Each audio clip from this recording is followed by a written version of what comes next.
Hello everybody, welcome to the United Stands. I'm Mark Goldbridge and this is your latest Manchester United news, and it's Thursday night, so it's live Man United preview night. We love this. Get involved. We've also got all of Amorim's press conference comments to react to as well, because obviously he did his press conference a little bit earlier in the day, talking about a year at Man United, talking about what Sean Dyche said about his tactics, about Martinez's return from injury.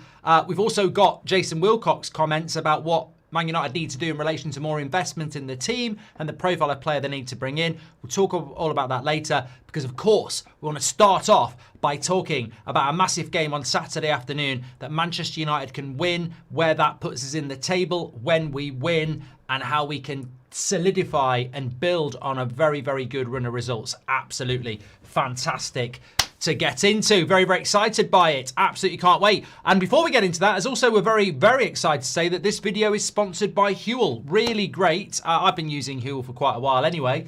In fact, I was just having one of these, vanilla black edition. Very, very nice. I'll be sipping on that because I didn't really get any dinner tonight. But you know what it's like. You're flat out with work, football, everything else going on, and sometimes you just don't have time to eat properly. That's where Huel has been a bit of a game changer. I've been using Huel Black Edition powder, which I have here for me.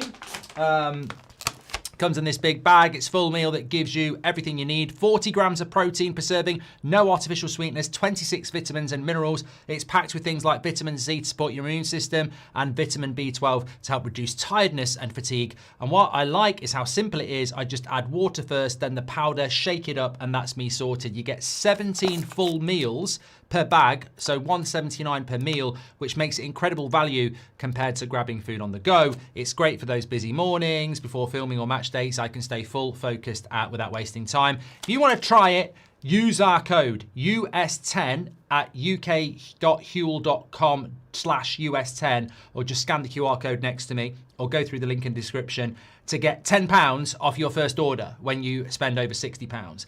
Honestly, if you want something quick, healthy, and genuinely tasty option that fits into your day, Huel is a brilliant shout. Thank you very much to Huel. So you get your bag like that, you get your scoop, and you get your bottle, and away you go. And I'll just add this in for free because it's actually not meant, you know, they don't mind me mentioning this. I like these that you can get from any supermarket from Huel as well. So this is the vanilla flavour, but you can get lighter, your spiced latte, you can get chocolate, you can get strawberry. I like the vanilla flavour. I'm about halfway through a bottle because I haven't had a chance to eat tonight. So check it out, US 10, link in the description, scan the QR code, £10 off your first order, get on it. I think you really, really like it. Okay, thanks to Huel. Let's get into the show. So I want to talk about Man United against Forest first. I do want to talk about the return of Martinez. I do want to talk about what Jason Wilcock says. I do want to talk about what all you want to talk about as well. But let's start off with Nottingham Forest against Manchester United. And the first thing I want to talk about before I reveal the team is that this is an interesting game. I have Man United down winning this. Some people think I'm very, very confident. But looking at the two teams this season, home form, Nottingham Forest, they've only scored 3 goals at home in 4 games. They've only won 1 game at home. They've lost 3. They are in the bottom 3 of the Premier League anyway, but their home form is horrific. 3 goals in 4 home games and 3 losses in 4 home games. Now, our away form isn't amazing. We've only got 1 win away from home, Anfield, 1 draw and 2 losses. And we've only scored 4 goals on the road, whereas we've scored 11 goals at Old Trafford. So there is a little bit of a contrast before we get into this to say that, you know, Forest are crap at home. We could be better away from home. We've got 3 away games in our next 4, but we did win our last away game at Anfield, which surely changes everything. Because when you go to Fulham and Brentford and City and you don't do particularly well, our last away game was Liverpool. So that, for me, is where I start with this. Also, it's somewhat difficult to sort of figure out how Forest will approach this, because a lot of their season, as we know, has been based upon Ange, Nuno, and now it's Dyche, and he's had 1 game. They did win against Porto. This is their first Premier League game at home under Dyche, so it will be an atmosphere. And Amorim was right when he spoke about you've got to win those tackles, because if they're winning tackles, the crowd get up for it. We can see what Old Trafford does to us. So I think it's going to be a really interesting game. One thing I think is really interesting about Nottingham Forest this season is that as much as we expect Dyche to be defensive and, you know, keep the space, and unlike Brighton and Liverpool, there's a lot of space to exploit there. I don't think they'll do that. They are number 1 in the Premier League this season for crosses into the box. We're not even in the top 10, but they're number 1 for crosses into the box. Very, very good season for them. They're fourth for one-on-one dribbling. So I think we've got to be very careful about people like Hudson-Odoi, Endoy, Gibbs-White. These are players that are, without a shadow of a doubt, going to be looking to get out wide and put crosses into the box, because they've been very, very good at that this season, and I'm sure that that will continue. In relation to passing as well, they are, I mean, we know what we are with long passes. I think we're second for long passes, or first behind Wolves. But Nottingham Forest have been quite progressive as well. Progressive passers, they're fourth in the league behind us, who were second. So they're not just long ball. They're not just sit back and counter.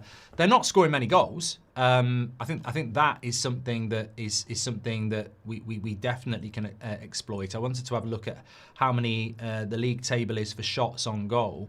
Let me just get this right. So Liverpool are top for shots. We're second for shots, and Forest are down, you know, below mid-table. So creativity-wise, they've not been very good this season, as we've seen, and that's why I think for us, I think Man United win this game.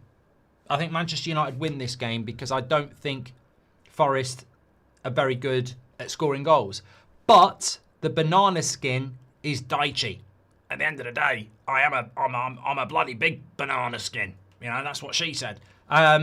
So I think it becomes, I think it becomes very problematic.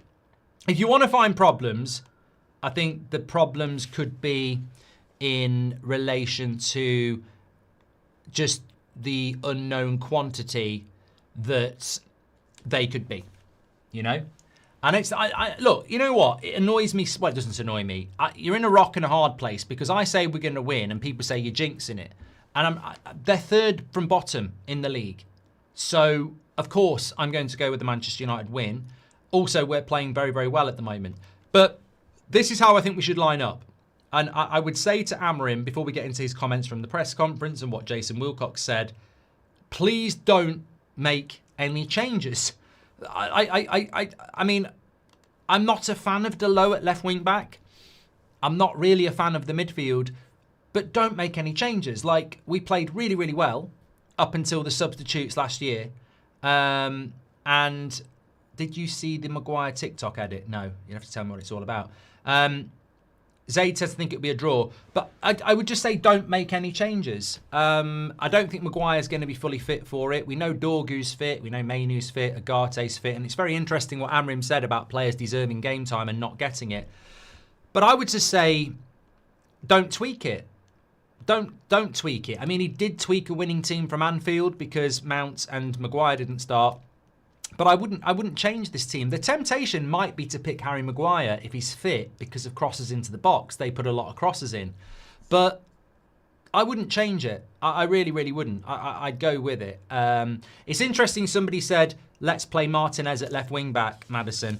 I mean, we try to be realistic in our previews. This is not fantasy streets, it's reality street. And when Ruben Amorim says Martinez wants to play, he always wants to play, but he's not playing against Forest, that means he's not playing against Forest. So I'm not putting him in the predicted lineup. It's great to see Martinez back, breaking news. He is back now training with the first team, but we are not going to push him back. I don't know. I think I said a few weeks ago there was an outside chance he could be on the bench against Forest. And I suppose there is an outside chance he could be on the bench against Forest. I think he'll be on the bench against Spurs.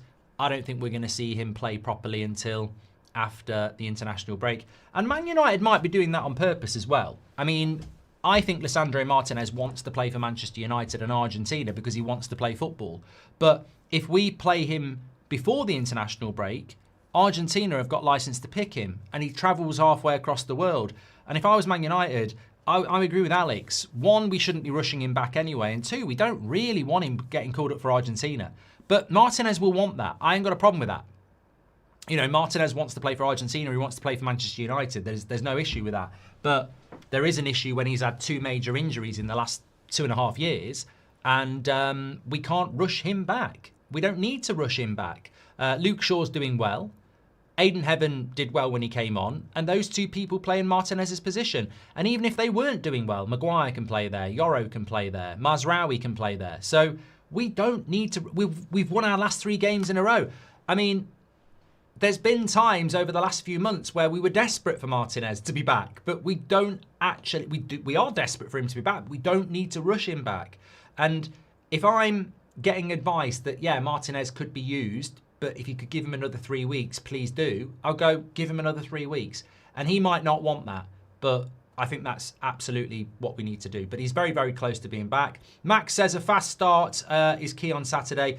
You look at how we started against Man City away. You look at how we started against Fulham away. We didn't win either of those games because we didn't really take advantage of what was a decent first 20 minutes. Liverpool scored quickly, hard for the home team then. All the atmosphere, all the excitement becomes panic very, very quickly. We have a tendency to start games quite well. I think we need to start games well. I just think there's so many goals in that Man United side. Ahmad, Bruno, Cunha, Mbeumo, Sesko. There's just so many goals in this team, and I think we'll win. I mean, if you want a score prediction, I'll say 2-0, but I think that might be conservative. I think I don't think Forest are ready for this. I don't think they're ready for this type of a game at the moment. I think it's a difficult start for Sean Dyche. I think Bournemouth away is a very difficult game, and I think Man United at home is a very difficult game because we're both really in good form at the moment, and we're both up to speed. For Sean Dyche, it's a little bit like Amorim last season. You're coming into a team that's, you know, doesn't understand your way of playing, and it's going to take time, whereas we're right in it. So I know a few people are saying a draw, and the Premier League is massively unpredictable, and I do respect the fact that, let's be clear, Forest are in a false position. They're not going to get relegated. They've got some very good players. I think Gibbs-White's a good player. I think Murillo, Milenkovic, Sells, these are good players. Their midfield has got some good players in it, whether it's Douglas Luiz, Elliot Anderson. I do like Ndoye. I think Igor Jesus up front can be a handful, as can Chris Wood. So, and they're at home, and there will be an atmosphere for it. But I think these are the sort of games that Man United need to go and win if they want to get top 4. And I think we need to start getting used to that. We need to start getting used to being excited and confident, because that's what you do. You know, to win a league title or compete for a league title, you need to go to Forest and win. You need to go to Spurs and win. You need to go to Chelsea and win. You need to go to the Etihad and not lose. You need to go to the Anfield and not lose. You need to go to the Emirates and not lose. You need to go to Brentford and win. You need to go to Crystal Palace and win. That's title form. Top 4 form isn't quite that. But you do need to go to Forest and win. You need to beat Brighton at home. You need to go to Spurs and not lose. You need to beat Everton at home. You need to go to Palace and not lose. You need to beat Wolves, West Ham. So I'm not saying we need to go to Spurs next week and win. But if we want top 4, you got to go to Forest and win. If you want top 4, you got to beat Brighton at home. And we might not be used to this because United over the last few years is God knows what you're going to get. But the form we need to get Champions League football is to go and win games like this. I expect it. I'm confident about it, but I'm not jinxing it, because if we draw or lose on Saturday, I won't overreact either. I'll go, welcome to the Premier League. It's bloody competitive, isn't it? But I think we will play well, and I'll be surprised if Forest play well and can deal with us when we're playing well. I think Spurs is going to be a very difficult game, very, very difficult. But I think this one, I can see us winning. I think it's a good time to catch Forest, actually. I mean, I'd prefer Ange was still there because of how open they played. But, yeah, I don't see them scoring many goals. And we're averaging... What are we averaging in the league at the moment? Let me just have a quick look on the league table. So, Man United this season, we have scored 15 goals in 9 games. So, we're averaging about 1.6 goals a game. Is that about right? Might be just a bit under that, but or a bit over that, actually. So 9 games, 6. No, over that, yeah. We're averaging about 1.7 goals a game. That'll be enough. Need to make it 2 goals a game. Score 2 goals, that game's over. I can't see it. So I'm very, very confident. I think we can win the game. And that's how I'm going to go with it. So thank you very much. I've got to get into a lot tonight, but a few super chats have come in. Any change to the penalty taker after Ruben Amorim mentioned Bruno, says JB. I don't think he's going to change the penalty taker, no. Suraj says, we struggle versus teams like Forest, low block, big test. I'm really excited about this. Like, you're absolutely spot on, Suraj, and a lot of people have spoken about it. Liverpool at home, play on the front foot, high line, want to score goals, one of the best teams in England. Brighton, I saw a bit of the game last night at Arsenal. Reserves, away, home, Brighton will pass out from the back and give you chances, lots of space. Forest, Spurs, Thomas Frank, Sean Dyche, well organised, well drilled. They're going to not leave a lot of space. So we're going to have to score different types of goals. It might be the sort of game where we score and defend. It might be the sort of game where we score, sit back and counter to get the space. But it's very important that you score first.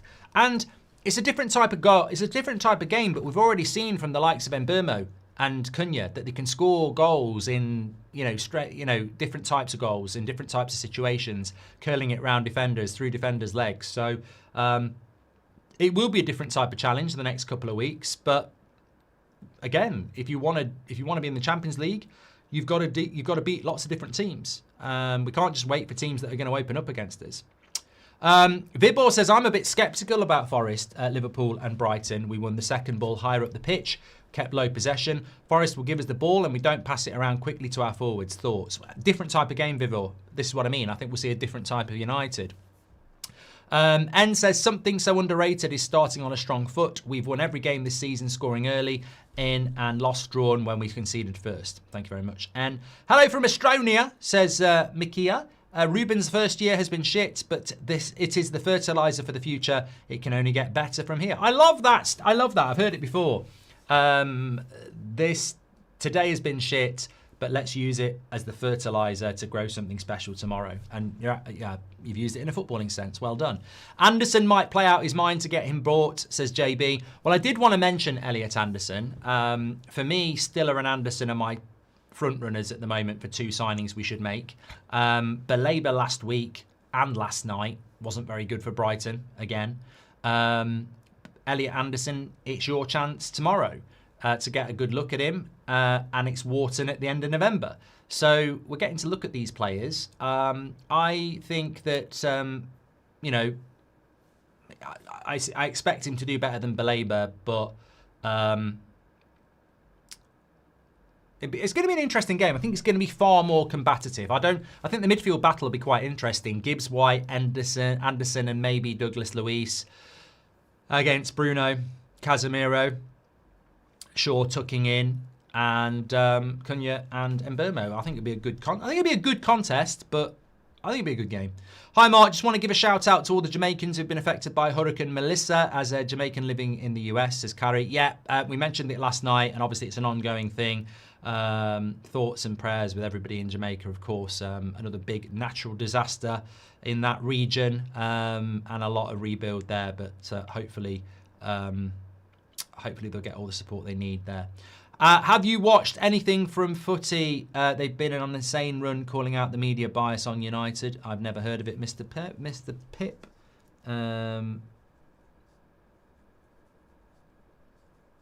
Sounds like a bit of a rip-off of what we've been doing for the last 10 years, but I'll have a look.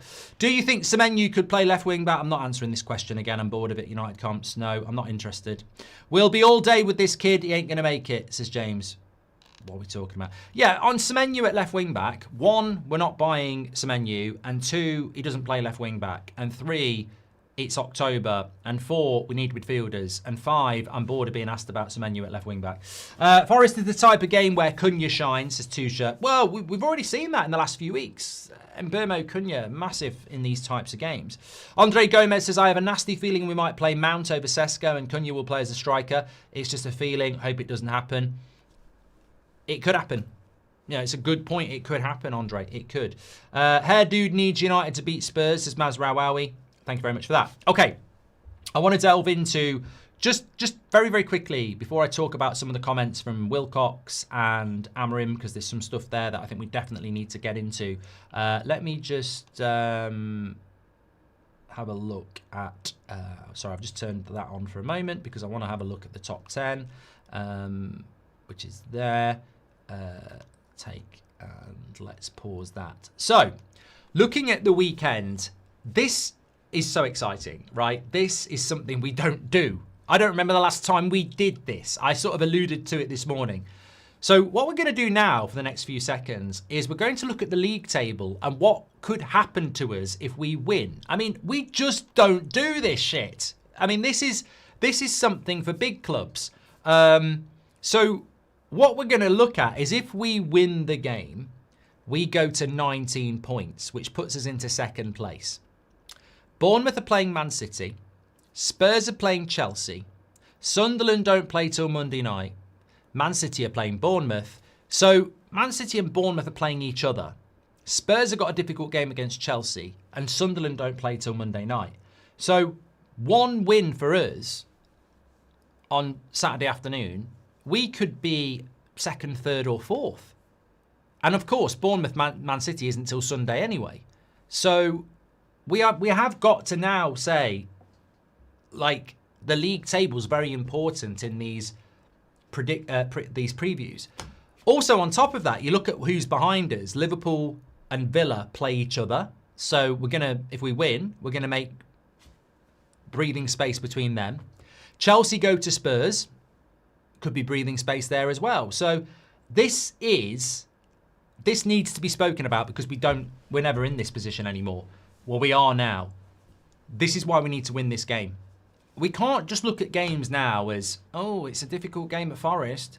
Oh, Brighton could be tough at home. They've beaten us before. Oh, Spurs away. We've got to look at why we're winning. And this always used to happen under Mourinho and Sir Alex and Ollie a little bit. And Ten Hag a little bit. It's not happened under Amorim yet, and now it is. We're not just playing a game and winning a game. There is something going on that we need to be looking at and going, winning this game is big in the season. Losing it, start to drop off. It's a missed opportunity. Drawing it might not be the end of the world, but winning this game on Saturday, look at what that's going to do because of who else is playing who. Like, everybody's not playing teams in the bottom half. You know, Man City aren't home to Burnley. Bournemouth aren't home to Leeds. Bournemouth and Man City are playing each other. Spurs and Chelsea are playing each other. Liverpool and Villa are playing each other. Out of the top 9, 6 of them are playing each other. So this is a massive opportunity for us this weekend where we need to win. Categorically have to go and win. I think it's important to just allude to that because we have got to now start looking at the league table and how it's going to impact us, certainly. Right, let's just go through some of the comments I wanted to talk about tonight as well before we come back to some of yours as well. So Ruben Amorim did his press conference today. He spoke about quite a lot of things, but just some of the headlines I wanted to sort of comment on a little bit. So Amorim on his first year, it was a journey. It was a big journey. It was tough, really tough. I learned a lot. Today is the answer. Today the answer is different from 3 weeks ago where I wasn't winning. So it's important to understand that the biggest honour, it's only been 2 matches so far from that. I don't know what he meant by that because I didn't watch it live. But ultimately, he's coming up for a year now, isn't he?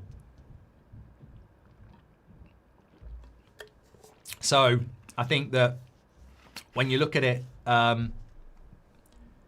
he's basically saying a few weeks ago, I probably wouldn't be feeling how I feel right now, but I am, you know, it's an honour to be at Manchester United.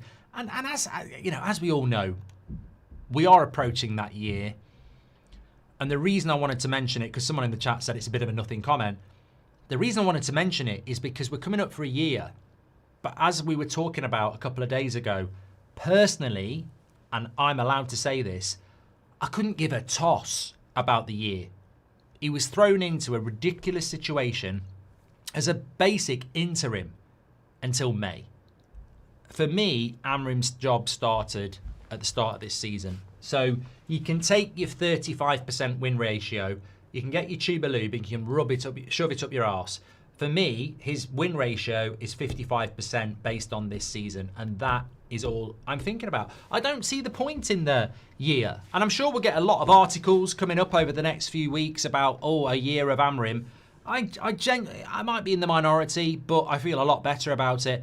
I don't think there's anything from last year to take from last year. I really don't.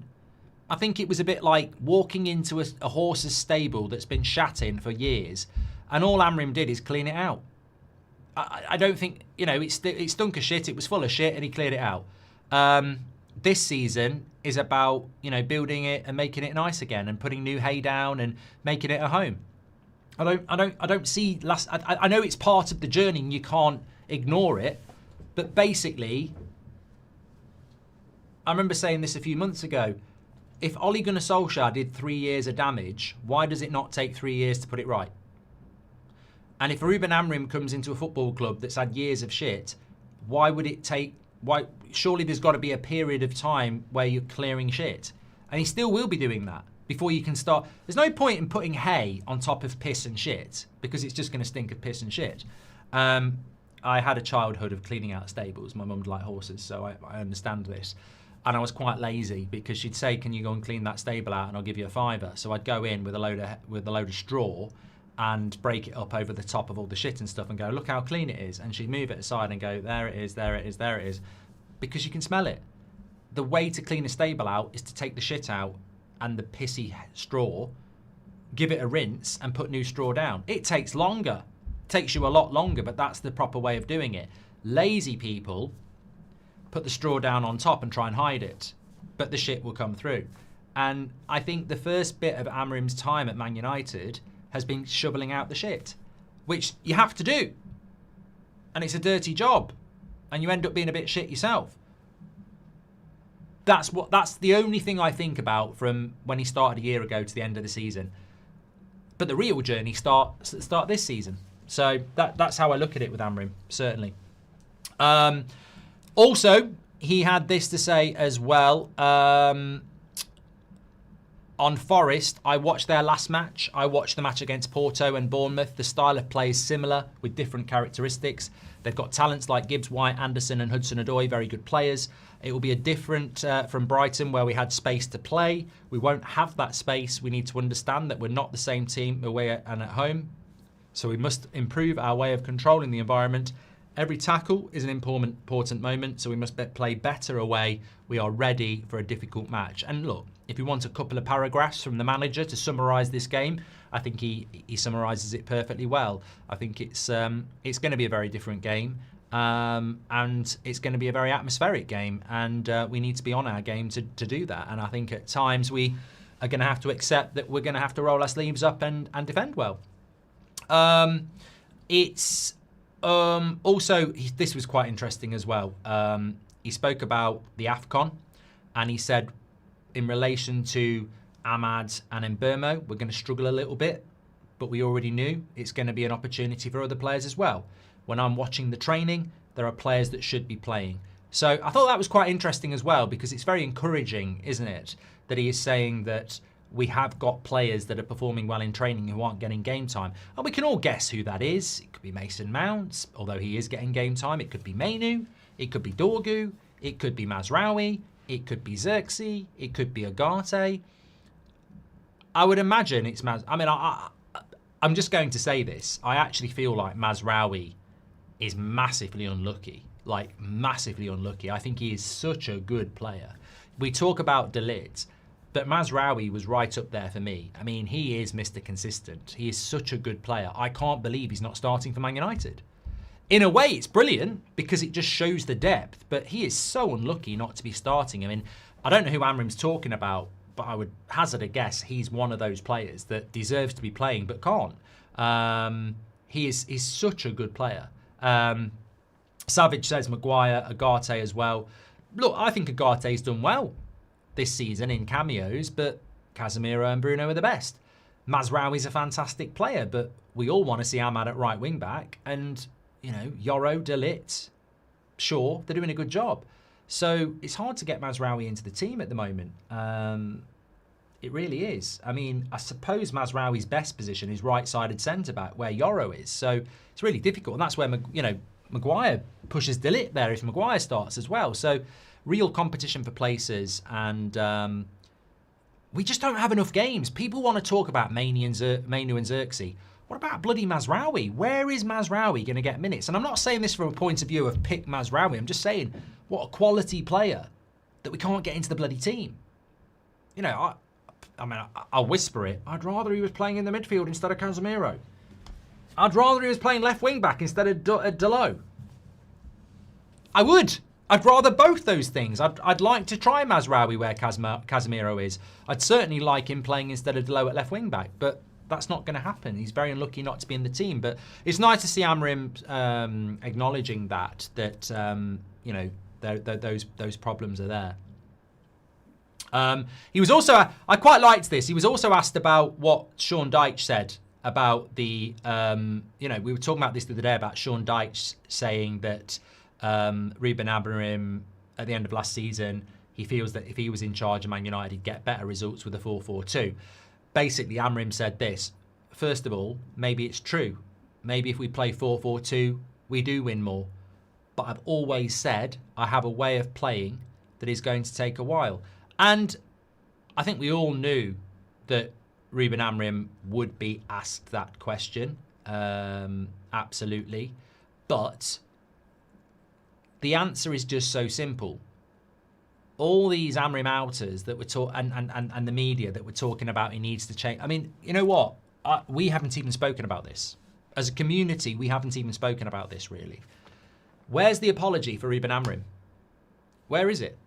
Because all the end of last season, at the start of this season, I got so tired, as did many of you, with this, he needs to change his formation.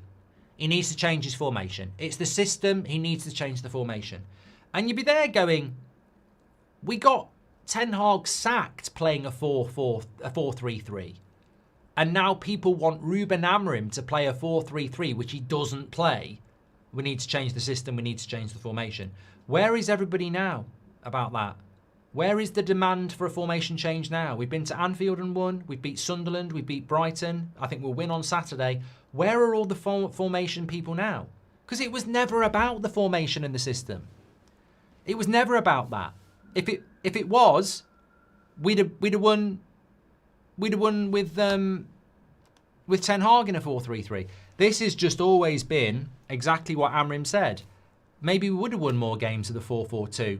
But I've always said I've got a certain way of playing, and it will take time. It was never about the system or the formation. It was about getting the players used to the way he wants to play. And now they are getting there. We're seeing better results, and that's how it's working. In fairness to Dyche, though, he has responded himself. He said, "I didn't question Amorim as a person. I would never do that with a manager. Clickbait kills everything because it changes the whole story. I also said that I wanted managers to have time. I've already lived through that situation of arriving mid-season, and I said he needed extra time to continue the work he's accomplished. I have the greatest respect for all coaches, not just in the Premier League. It's probably one of the toughest jobs in sports. I suggested that the basics in a 4-4-2 might work better. They've changed their style. They've played a bit faster forward with notably long balls and are a bit more rigorous in their organisation. That's what management and coaching are about. That doesn't mean the philosophy is different, but there have been adjustments and they've had results. So kudos to him." Which is exactly what we've spoken about, because some people want to say that Amorim has adjusted his system in the last 3 weeks. He adjusted it over the summer. We are more direct, 100%. Mbeumo is making more runs in behind than anybody else. We are hitting more long balls than anybody in the top half of the table. But that started in the summer. I like Dyche. I like Amorim. It adds a little bit of spice for the game at the weekend, doesn't it? Yeah. I want to talk about what Jason Wilcox has said, but we've had a few super chats here that I just need to catch up with, and a few interesting comments coming in as well. We've got nearly 11,000 people watching on a Thursday. I mean, if you are part of the United Stand, thank you everyone for tuning in. If you're new, please do subscribe. Thursday is the new weekend on United Stand. It's always been a bit of a crap day Thursday, but we normally have Ben Jacobs at 2. That's been moved to 2 o'clock tomorrow because the press conference has moved forward. And then we have the live 8 o'clock show. Thursdays are rocking. I'm loving it. I'm absolutely loving it. Is it better? I mean, I'd rather be in the Europa League, but I do like Thursdays now. They're good. Hi, Mark. Is playing counter-attacking football the best we can do with these players to get results, says Linford? I've been asked this a couple of times. How would you describe Man United style of football? Because I look at Brighton, I know exactly what their style of football is. It's a possession-based system where even under pressure, they want to pass their way out of it and, you know, create chances. Nottingham Forest this season and last season, to be honest, put a lot of crosses into the box because you've got people like Chris Wood. You know, they're looking at wing play. Man City have evolutionised a little bit, but they're still very much passing, aren't they? Playing between the lines, not really about taking people on. And, you know, you can look at lots of different teams. Manchester United, up until this season, I don't even know if we had a style of play. We probably did. I mean, Ollie was very much sit in and counter, relying on moments. But we definitely have got a style of play this season. Manchester United have got a style of play this season. I've analysed it. I'm sure you have as well. We've not had more than 50%. We've not beaten the opposition for possession many times this year. I think, funnily enough, I think Arsenal we did on the opening day. I think we had more possession than them, but that's probably because they scored and defended. I think Burnley, we had more possession than them. But I think every other game, Chelsea, Sunderland, Liverpool, Brighton, maybe Fulham, we've had less possession. So we're not a possession-based team. We are a quick transition team who creates a lot of chances. We're not a boring team. We're quite a good defensive team if you take away the calamities in goal. So yeah, I think we're an entertaining transitional side. Now, arseholes will say you're a long ball counter-attacking team. And, you know, you can polish a turd if you want. But the thing is, I'm reluctant to say we're a hoof it team because I actually enjoyed the Brighton game. And there are passages of play that are quite good. We don't just hoof it all the time. There are some little link-up plays, but we're very quick. Like, we are very quick in the transition. We're looking to exploit spaces. We're a dangerous team if you're on the attack. Like, Forest could be on the attack on Saturday afternoon. Bruno could hit it. And Mbeumo could be running the channel, run the channel, look for a cutback, and Cunha's there and it's 1-0. So we're a transitional team who likes to move the ball very quickly, and sometimes we will move it long. We're a counter-attacking team, I suppose. But we're not the same as Ollie Ramson. I don't think we're like Ollie. I think Ollie was more about individuals. You know, Greenwood, Rashford, Martial, Bruno. They were more moments with them. Whereas I think with us, it is counter, but it's more team counter. Like, I think there's more passes. There's more structure to it. You know, we might go long for a Sesko flick on for Mbeumo. That's not moments. That's construction. We mix it up a bit, says Red Rebel. Yeah, I don't mind the way we're playing at the moment. Like, Rome was not built in a day, and we found a style of play that everybody's comfortable with while still playing the 3-4-3. So, yeah, I'm quite happy with it at the moment. I saw N says, I saw a clip going around saying we would sit 12th in the Premier League if only open play goals counted. If buts, the media haters succeeding, says N. Well, Arsenal score a lot of goals that aren't from open play as well. It's just crap. What about, can't you remember the bloody stat at the start of the season about Cunha being top of the bloody table for walking? I mean, what's that all about? Couldn't give a shit, really. We need to play Ugarte and Mainu. Casemiro hasn't got the legs. He's finished, says Rob. Played very well at the weekend, though. Mark, unrelated, but you have to get ready for this. Mark, unrelated, but you have to agree how little praise you give Lemens. Why is that? He's revolutionary. This is very much sarcasm every show. Hi, Mark. Is playing Linford? I think we just did that. Thank you very much. And it is the best way to get results at the moment, yeah. Scott says, do you think Forest will match our formation? No, I think Sean Dyche will play a back four. I think Dyche will play a 4-3-3. I think he'll pack the midfield with 3 midfielders. Gibbs White, Anderson, and maybe Douglas Luiz. I think he'll play a striker, Chris Wood or Igor Jesus, and he'll play 2 wingers and a back four. Their centre-backs were very good last season, Murillo and Milenkovic. Who are your 5 favourite players this season in order? Ooh, Visco. I don't normally get asked. Oh, our editor's going to love you for this. This is just a clip on shorts straight away. Well, give me your top 5 players at the moment. I mean, I'm doing this blind here. I've just got to think very, very quickly who's definitely going to be in there. You've sort of caught me out.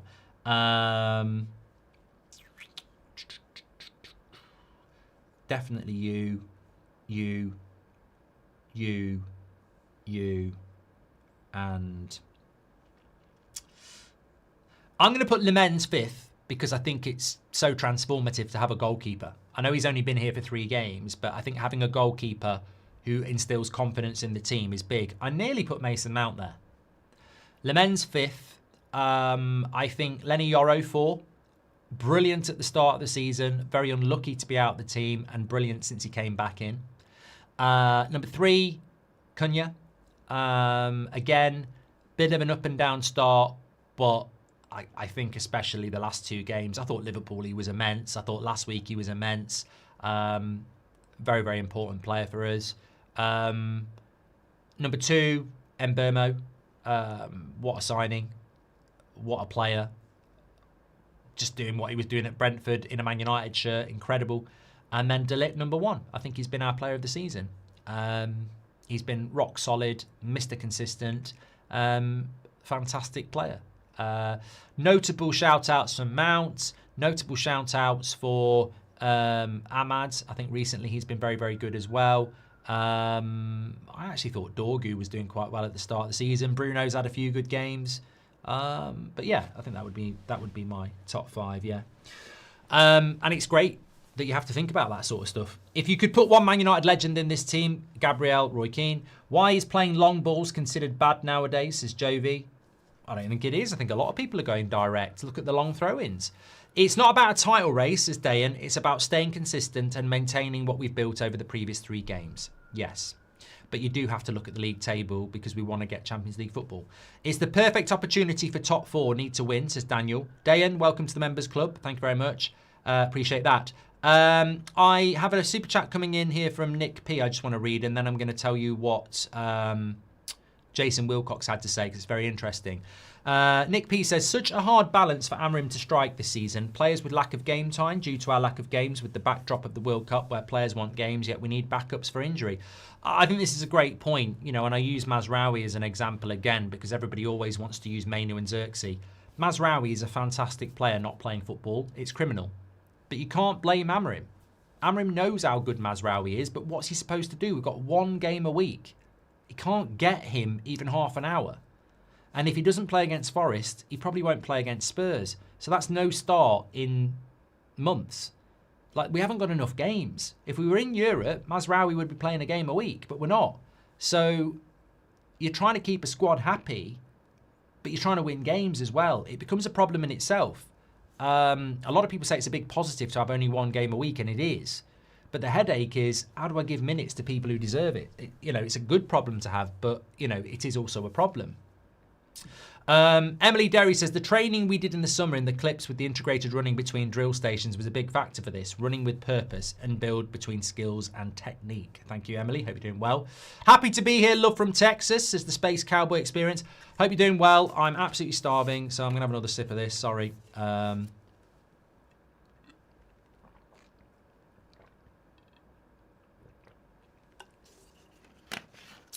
Busy day today. Kitchen, final few days. That's not why I've got a workman shirt on, by the way. This is just style. Evan Whelan says you can only sign 1, Wharton, Baleba or Anderson. Anderson for me at the moment.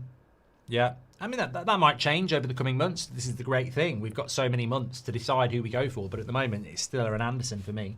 We're fast, that's true, but I expect us to control this game and maintain possession throughout the whole game. This ought to be a dominant performance, and I expect plenty of goals.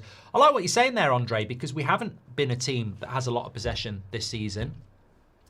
But I think you're right. It could go that way. Having said that, if we score first, I think we'll let them have the ball and look to counter. So it might not be about that. You'd imagine Arsenal would have had more possession than us, but they didn't. They scored the goal and they sat back. Imagine if we played Le Mans against Grimsby, says Recon Guy. Well, we would have been playing midweek this week, wouldn't we? Shaheen says, when we lose, everyone's like, Amorim is 10 to 15% at fault. So I assume when we win, he also gets 10 to 15% of the recognition. And Ryland says, what are your thoughts on the... And I don't know what... That's it. Loving the show tonight, says Noah. I'm loving the Thursday shows now. They're brilliant. Hodgie says, who did it best, Mark or Neville? Oh, Hewell. Well, you decide. Don't forget you can get your £10 off your first order. Check it out. Vanilla's the one for the win. I do like the chocolate one, though. Okay, this is what I wanted to talk to you about. Wilcox. Might have got lost a little bit today. Oh, did you hear this? Kalidou Koulibaly. Pockets for Mino and Mane. Remember my little Kalidou Koulibaly rap from all those years ago? He's done an interview and he basically says Napoli turned down an 88 million offer from Man United for me in 2018. I presume that was the same summer that we signed Harry Maguire. I would love United to have signed Koulibaly. More than Maguire, yeah. Maguire, I'm really pleased with. You know, he's had his ups and downs, but Koulibaly would have been... he'd have been an excellent signing for Manchester United, definitely. Okay, this is the quote from Jason Wilcox, and I like it. He said, we know what we need to do. Remember, Jason Wilcox is our director of football. He says, we know what we need to do. We know there are things to improve the team to regularly compete for the Premier League and the Champions League. We need to invest in the team and recruit the right players. Talented players who can also handle the pressure and help the team progress. They must have the right character and bring something different to the team. If I could hang a statement in the Louvre from a director of football, that would be it. Because it's exactly what we've been talking about for fucking years. Ruthless in who we get rid of and aggressive in who we go and get. This has been a sentence for about a decade on this community. But not only that, I think over the last 18 months especially, I remember it happening a lot last season, we've spoken about the mistakes of the past, about talent not being enough. We need talented players, but we also need talented players with the right mentality and the right character.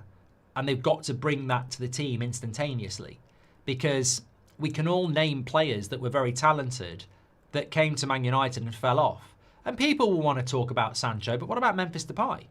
You know, this Di Maria, like this Alexis Sanchez. Like there are so many players that were definitely talented but fell apart at Manchester United.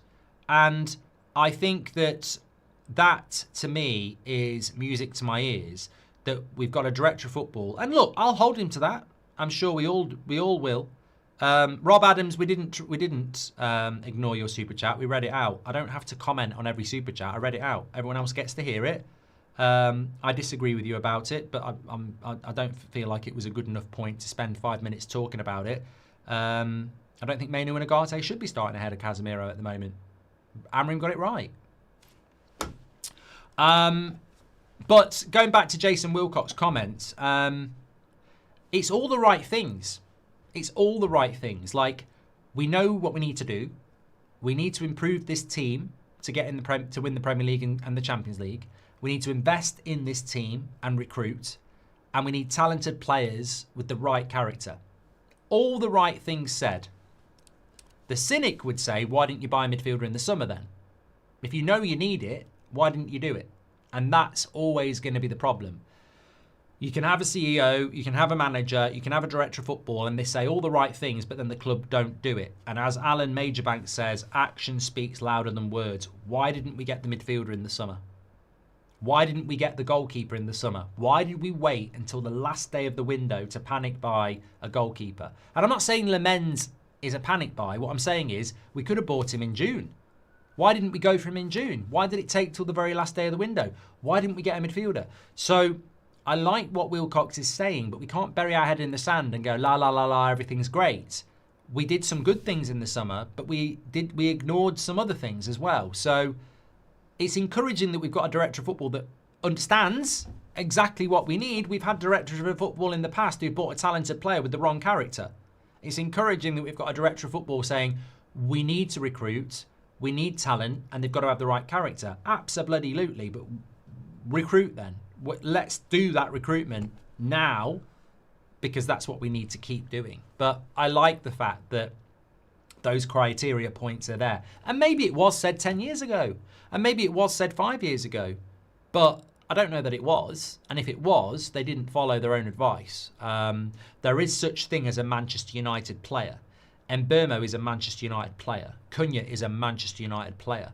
We need to recruit more players like this. I think Angelo Stiller is a Man United player. Oh, he doesn't play in the Premier League. Who gives a shit?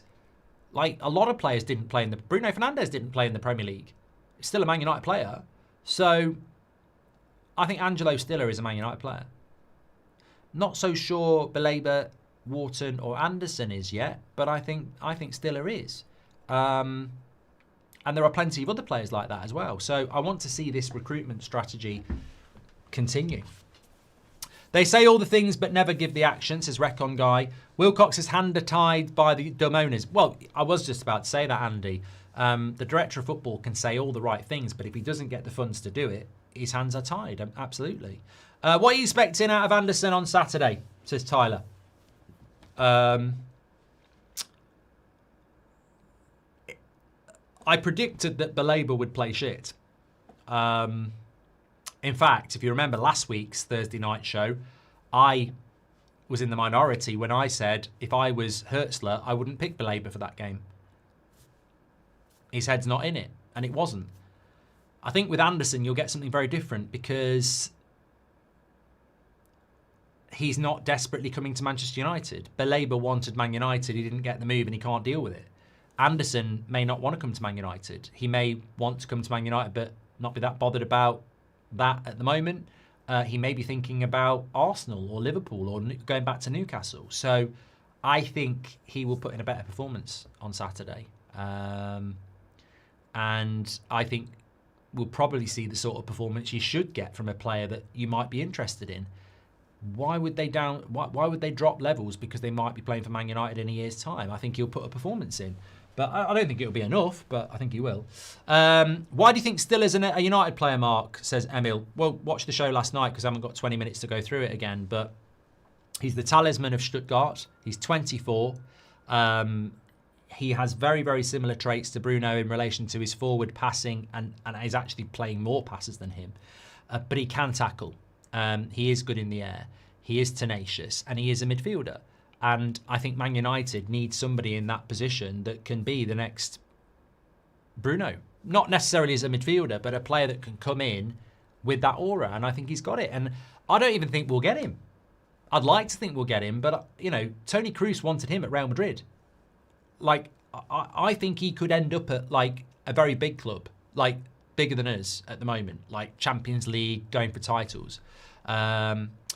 But that's just my opinion, so people don't agree with me. Would you take Grimaldo? I think he's a little bit old, Pedro, now. I can't remember how old he is, but I think he's like 30. So, I don't necessarily think 30 is old, by the way, but United do. United aren't interested in taking players over 27.